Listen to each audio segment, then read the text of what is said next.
wa Saimgwao Online TV, Masjid Mtoro TV na ZVP TV Online, tukiwa kwa pamoja tumeshirikiana katika jambo hili kubwa kabisa, kongamano kubwa kabisa la Kiislamu ambapo linaanza asubuhi, lakini biidhnillah mara tu baada ya kumalizika kwa swala ya Isha, nikimaanisha pale usiku maulidi ya kumswalia Mtume Muhammad sallallahu alaihi wasallam yatafanyika. Pembeni yangu hapa ninaye muandaaji wa shughuli hii kubwa kabisa, mazazi ya Mtume Muhammad. Labda Sheikh Abubakar, jitambulishe kwanza rasmi jina lako na siri ya kufanikiwa kwako. Bismillahirrahmanirrahim. Alhamdulillah wassalatu wassalamu ala rasulillah wa ala alihi wa ashabihi wa man wala wa ba'd. Awali yote tunamshukuru Allah subhanahu wa ta'ala kwa fadhila zake na neema zake tujalia kwanza kukutana katika hadhara tukufu ya bwana Mtume Muhammad sallallahu alayhi wasallam. Hakika mimi naitwa Abubakar Uthman Suleiman. Naam. Siri ya kufanikiwa kwako ni nini katika maulidi haya ya kidunia? Ni mtume mwenyewe. Bwana Mtume Muhammad sallallahu alaihi wasallam utakapomwadhibisha kwa ikhlasi, majambo haya yanasimamia kwa uwezo wa Mwenyezi Mungu, yanakwenda vizuri. Tunaona umepata mashehe kutoka Oman, Kenya na baadhi ya nchi za Kiafrika. Nini siri ya kufanikiwa kuwapata mashehe hawa? Ni ikhlasi tu, mambo haya tuyafanye kwa ikhlasi na kutafuta radhi za Allah subhanahu wa ta'ala. Mwenyezi Mungu mwenyewe anasimamia mambo yake. Labda Sheikh Abubakar, haya ni maulidi ya ngapi, labda niseme hivi? Hii tunaenda ni mwaka wa 12 mwaka wa 12 huu. Na tunaona ndani ya miaka hii 12 hapa kati ukaanzisha utaratibu mwingine ambao takriban miaka mitatu iliyopita. Kwa nini ulibuni utaratibu huu? Utaratibu huu tunaona tuende kisasa, tubadilike, hadhara zetu tuzibadilishe, kwa sababu watu hivi sasa wanahitajia zaidi elimu za mashehe, na mashehe tunao wengi alhamdulillah. Tanzania na East Africa tunao mashehe wanaotegemewa.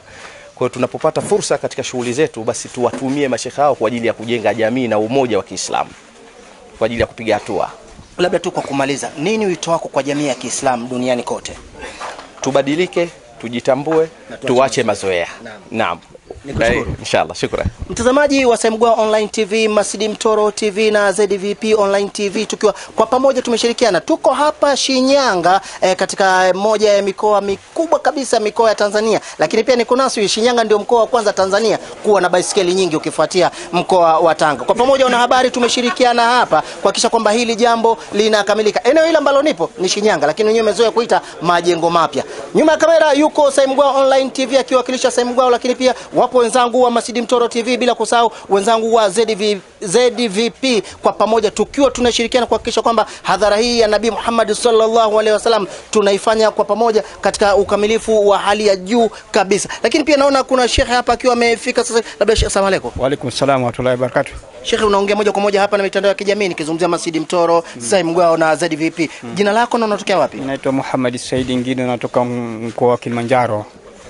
Moshi pale. Wachaga nyambo mmeacha kuuza maduka, mnafanya biashara na Mungu. Naam, tumekuja hapa kumtaja Mwenyezi Mungu Subhanahu wa Ta'ala na kumswalia mtume wetu Muhammad sallallahu alaihi wasallam. Adhimisho hili linaanza asubuhi kwa utofauti wa kipekee kabisa. Utofauti unaoonaje wa Shinyanga huku na mikoa mingine ya kaskazini na magharibi wa Tanzania? Kwa kweli nimeona tofauti yake kwamba hapa kidogo watu wa mkoa huu kidogo wao naona wamekuwa ni wapenzi zaidi wa kumpenda Mwenyezi Mungu na mtume wao, kwa sababu nimeona wamekusanyika kwa wingi na sisi tumefarajika kukutana na wao. Mara nyingi makongamano kama yanaondoka na athari. Kipi ambacho Waislamu watarajie kuondoka nacho baada ya kuisha kwa hafla hii? Hizi mada zitakazotolewa inshallah ndizo zitakaleta athari watu waondoke nazo, kwa sababu ukifika katika jambo unatakiwa uondoke na maudhui ambayo yatakayokuwa yametolewa. Nikushukuru. Naam, inshallah. Mtazamaji wa Saimgwao Online TV, Masjid Mtoro na ZVP tukiwa kwa pamoja hapa. Hii ni ratiba fupi ambayo imetolewa hapa kuanzia muda wa saa 3 asubuhi, lakini biidhnillah kufika muda wa asiri jambo hili hatua ya kwanza litakuwa limefika. Na uwasilishaji wa kongamano hili la leo, mada itazungumzia maisha ya ndoa na changamoto zake. Nikushukuru, mimi nikiwakilisha wenzangu wote mitandao ya kijamii. Jina langu naitwa Sheikh Mungia kutoka Masjid Mtoro TV. Asante wa billahi tawfik.